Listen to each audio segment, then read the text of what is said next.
गादी पर ये नरेंद्र दामोदर दास मोदी को विकास के लिए दिया जाए। वो जनता में इतनी ताकत है, वापस बढ़ अगर चाय बेचने भी बेच सकते हैं। मीडिया और सोशल मीडिया और बैनर पोस्टर के माध्यम से ये लोग इतना प्रचार प्रसार करते हैं, थोड़ा कुछ देते हैं जो 1 साल में देना चाहिए वो देने में 5 साल करते हैं, और बाकी का जो देने की बात करते हैं वो अगले 5 साल के लिए प्रोजेक्ट करते हैं। ये मोदी जी ने क्या किया, पूरे हिंदुस्तान को लुटा दिया।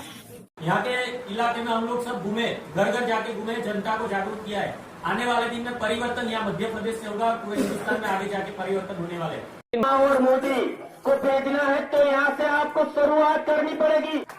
सबसे पहले हिंदुस्तान के मध्य में मध्य प्रदेश यानी कि हिंदुस्तान का दिल, ये दिल वाली जनता को मेरा प्रणाम। पिछले कई साल से, करीबन 3.5 साल से गुजरात की हर जगह, हर गांव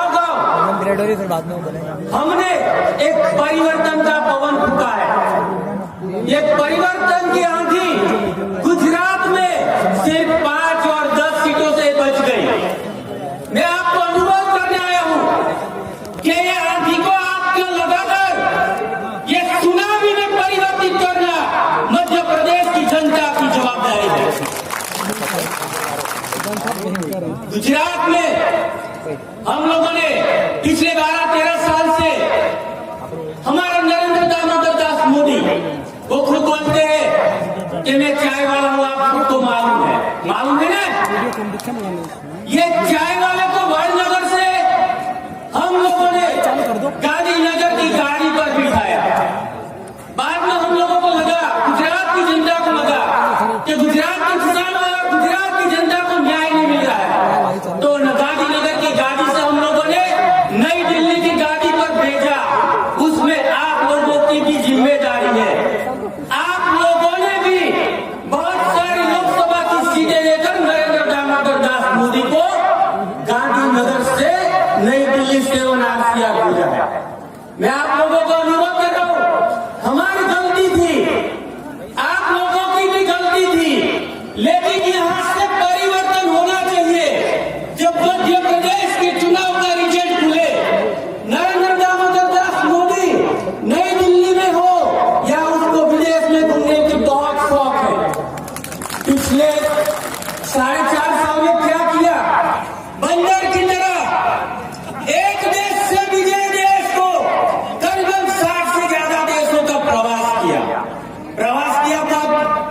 ताज्जुबी की बात नहीं है, लेकिन ये प्रवास में क्या था मैं आपको आंकड़े के साथ बताऊंगा।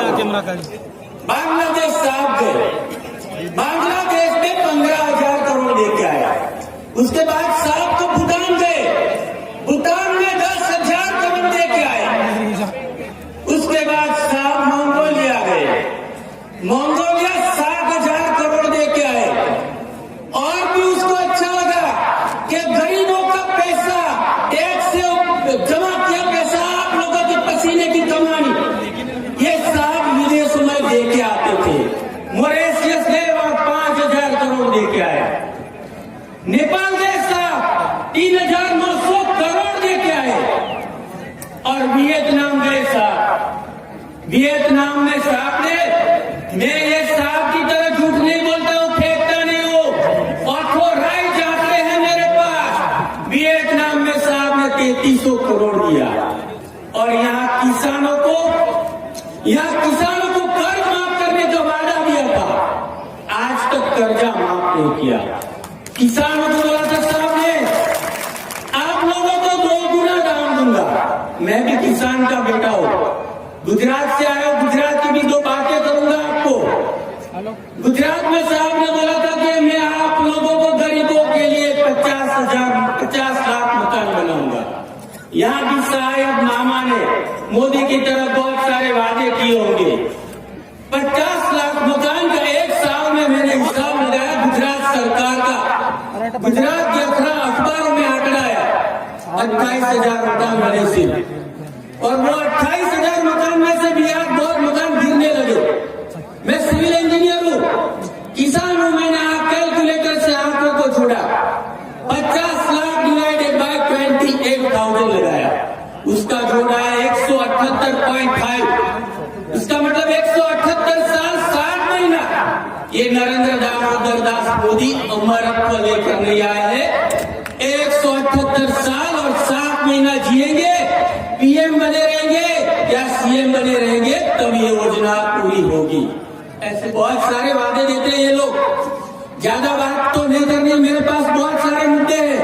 ये संबित पात्रा करके ये भारतीय जनता पार्टी का प्रवक्ता है, मेरे सामने 4-5 बार आया था, उसको मैंने चुनौती दी, तो गुजरात में आके बता कि नरेंद्र दामोदर दास मोदी ने क्या विकास किया। नरेंद्र मोदी पोस्टर बॉय है, सिर्फ पोस्टर बॉय। मामा को भी ये आदत लगाकर या अभी या गए हैं कि मामा भी सारे पोस्टर बनाने लगे। अभी पोस्टर में क्या बताते हैं, 5 करोड़ सिलेंडर दे दिए। मैं गुजरात के गांव में घूमता हूँ, गरीब लोगों को मिलता हूँ तो बताता हूँ आपको सिलेंडर मिला, तो बोला नहीं, हमारे साल 5 साल पहले का सिलेंडर है। ज्यादातर 80% गांव के लोगों को सिलेंडर आज नहीं मिला। इससे बड़ी फेंक नरेंद्र मोदी ने कहीं भी नहीं लगाई। अभी हम किसानों की बात कर रहे हैं, किसानों के दाम 2 गुना करने की बात की थी ना चुनाव में, मोदी जी ने बोला था ना आप सबने वोट दिया, तभी बोला था कि 2 गुना दाम दूंगा। आज किसानों के खाद के रेट 4.5 साल में 40% बढ़ गया है। किसानों का जो ट्रैक्टर यूज करते हैं, औजार यूज करते हैं, उसके ऊपर 13 से 19% टैक्स लगा दिया है। सबसे बड़ा 5% टैक्स नरेंद्र मोदी ने जो लगाया, आज तक दवाइयों पर किसी ने टैक्स लगाया, वो मोदी जी ने लगाया है। अभी आप सबकी जिम्मेदारी है। यहाँ हमारे जो कैंडिडेट है, मनोज भाई के साथ मैं घुमा हूँ, 2 दिन से जो घुमा हो, और मनोज भाई ने जो आदर और बड़ी लोग के पांव छुए हैं, ये गांव के घूमने वाला आदमी है, अपना आम आदमी है। ये आदमी को आपके चुन के लाने का, इसको मिनिस्टर बनाने की जिम्मेदारी हमारी है। एक गांव का लड़का युवा मिनिस्टर बनेगा, गरीब घर का छोरा मिनिस्टर बनेगा, तो मोदी की तरफ 5 लाख का सूट पहनकर विदेश में नहीं जाएगा। ये आपके साथ रहेगा, जमीन से जुड़ के रहेगा। आपको दूसरी बात बताऊं, सरदार वल्लभ भाई पटेल, किसान पुत्र, पाटीदार, हम लोग 3.5 साल गुजरात में घूमे न्याय के लिए। क्या दिया गुजरात के अंदर? पाटीदार से आने वाले 9 युवकों को दिया था कि ये लोगों को गोलियों से उड़ाओ।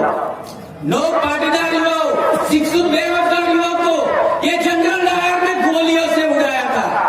और यहाँ मंदसौर के अंदर भी मालूम है मुझे कि किसान को जब उसका हक की मांग करने के लिए मंदसौर गए, तो किसानों को भी ये लोगों ने गोलियों से उड़ा दिया था। एक काली दाढ़ी, सफेद दाढ़ी जो है नरेंद्र दामोदर दास मोदी और अमित अनिल चंद्र शाह, तो आपको वापस गुजरात भेजना पड़ेगा, नहीं तो हिंदुस्तान को बर्बाद करके ये लोग नहीं करेंगे। सरदार की बुरी से हम आते हैं। स्टैच्यू ऑफ यूनिटी सिर्फ और सिर्फ पब्लिसिटी है। मैं सरदार पटेल का वंशज आपको बताता हूँ, ये मार्केटिंग का गुरु है, मार्केटिंग का गुरु की अभी सभी चाल हम लोगों ने ओपन कर दी है। मध्य प्रदेश का रिजल्ट आए तो आपको ऐसा मतदान करना है। मेरे पास बहुत कुछ बोलने का, लेकिन ज्यादा नहीं बोलता हूँ, कुछ बात आपको बताता हूँ। चुनाव में हम बोलते थे, गुजरात के अंदर आंदोलन में भी हम बोलते थे कि नरेंद्र दामोदर दास मोदी, नरेंद्र दामोदर दास मोदी वडनगर से चाय बेचकर गांधीनगर गए और गांधीनगर से नई दिल्ली गए, तो हम लोगों की ये भी ताकत है कि उसको वापस वडनगर चाय बेचने भेजेंगे। भेजना है चाय बेचने, भेजेंगे ना? सही बात। अभी मेरे को लगता है मनोज जी का विजय 40-50 हजार से ज्यादा से वोटों से। अभी हमारे कुछ शहीदों की बात करें, ये साहब बोलते 56 इंच की छाती, याद करो वो कुर्बानी। 1971 1971 16 दिसंबर महाकाल इंदिरा गांधी ने पाकिस्तान का एक गा करके 2 टुकड़े में बंटवारा कर दिया था और बांग्लादेश का सर्जन किया था। 56 इंच की छाती बोलने की जरूरत नहीं है, काम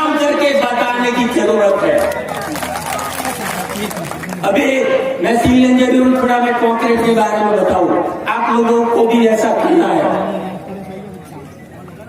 कंक्रीट, रेत, सीमेंट और गिट्टी कच्ची, आपको क्या करना है, सीमेंट कंक्रीट का माल बनाकर ये कमल का जो निशान है, कमल है, उसको पाताल कुएं के अंदर दबाने का है और उसके अंदर ऊपर 53 ग्रेड का सीमेंट यूज करके कंक्रीट का ऐसा बूथ मारना है कि ये कमल बीच आने वाले 50 साल में भी बाहर नहीं आए और उसके ऊपर माता जी का आशीर्वाद देता हुआ हमारा पंजा, उसका निशान प्रस्थापित करना है और हिंदुस्तान की तरक्की के लिए आगे बढ़ना है। जय हिंद, जय हिंद।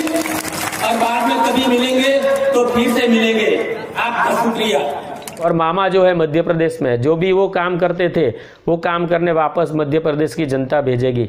मामा मोदी की मायाजाल अब खत्म, अब की बार कांग्रेस सरकार गई भाजपा सरकार।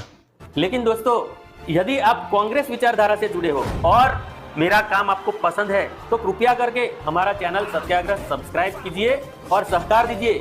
हमारे मीडिया को करोड़ों रुपया देके मोदी साहब ने गोदी मीडिया बना दिया है। हमें खुद ये जंग लड़ने को एक दूसरे के साथ रहना पड़ेगा और सहकार भी देना पड़ेगा। मौसम मिले बढ़ते कदम न रुक पाएंगे, कोई रोक सके तो रोक ले।